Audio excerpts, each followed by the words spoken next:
Bapak, Ibu, saudara-saudara, para sahabat.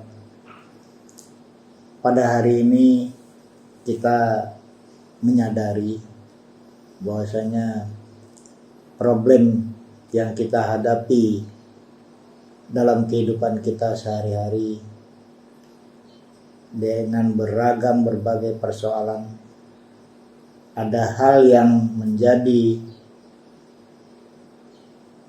penting diperhatikan selain persoalan-persoalan lainnya adalah persoalan sampah.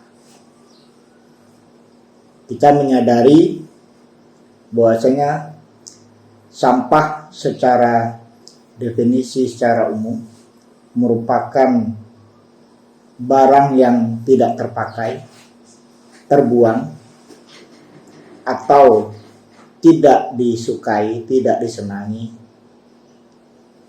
oleh manusia ataupun dari proses alam itu sendiri. Dan kita sama-sama mengetahui sampah apabila tidak terkelola dengan baik itu akan berdampak terhadap lingkungan. Berbagai aspek persoalan yang bisa timbul oleh persoalan sampah kita melihat akan mengganggu lingkungan, akan berdampak terhadap kesehatan, akan berdampak terhadap banyak hal lainnya. Bahkan bisa berdampak menimbulkan bencana alam seperti banjir ataupun lain halnya. Sementara kalau kita menyadari, kalau kita memahami dalam mengelola persampahan atau perilaku kita di dalam menghasilkan sampah, dalam mengelola sampah, itu merupakan cerminan dari bagaimana kita menjalankan kehidupan ini, dalam bagaimana kita membentuk atau menjalankan peradaban ini. Mengelola sampah ataupun menghasilkan sampah ataupun berbuat terhadap sampah itu merupakan cermin dari peradaban. Terkadang kita melihat amat disayangkan bahwasanya kita sebagai bangsa yang besar, kita bisa melihat seperti apa sebenarnya perilaku dan peradaban kita terhadap tanggap persoalan persampahan ini. Di sisi lain, kita bisa melihat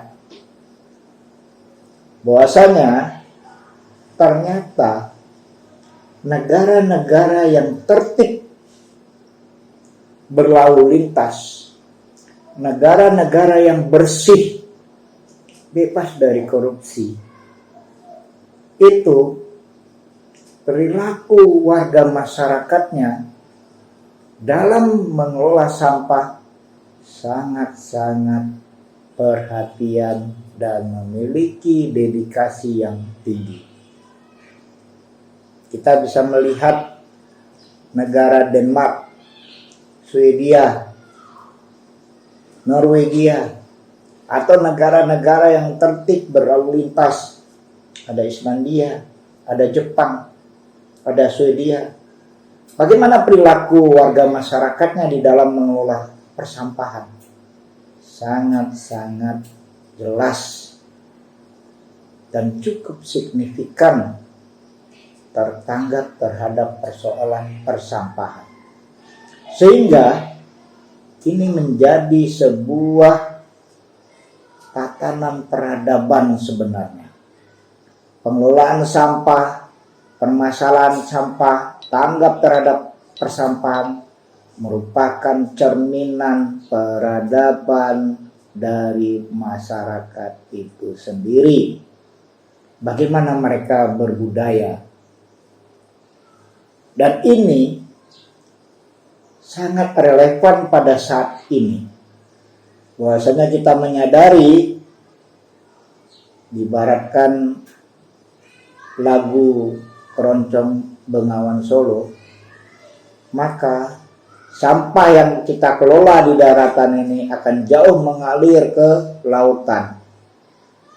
Itu juga akan berdampak cukup luas. Sampah akan berubah menjadi mikroplastik, terutama sampah plastik. Salah satu riset penelitian menyatakan bahwasanya mungkin di tahun 2050 itu lebih banyak sampah daripada ikan di lautan. Bahkan pada saat ini, apabila kita ambil hasil riset di banyak tempat, di banyak titik, hasil dari lautan itu ikannya sudah mengandung mikroplastik. Untuk itu kita berharap bersama-sama semua pihak saling bersinergi, saling berkolaborasi, bahwasanya sampah persoalan kita bersama. Sampahku adalah tanggung jawabku, dimulai dari diri kita sendiri. Ada sebuah aksi bersama, aksi nyata, sebuah aktivitas kegiatan yang jelas di dalam persoalan persampahan. Bahwasanya persoalan persampahan ini tidak bisa hanya diserahkan kepada pemerintah saja. Kita sebagai warga masyarakat juga harus tanggap, peduli, ikut berperan aktif di dalam persoalan persampahan ini. Harapan kita bahwasanya bumi yang kita tinggal saat ini itu bukan warisan, tetapi merupakan titipan dari anak cucu kita. Merawat, menjaga bumi itu dimulai langkahnya dari bagaimana kita konsisten di dalam mengelola sampah kita. Harapannya mari kita bersama-sama berperan aktif, ikut terlibat. Terima kasih.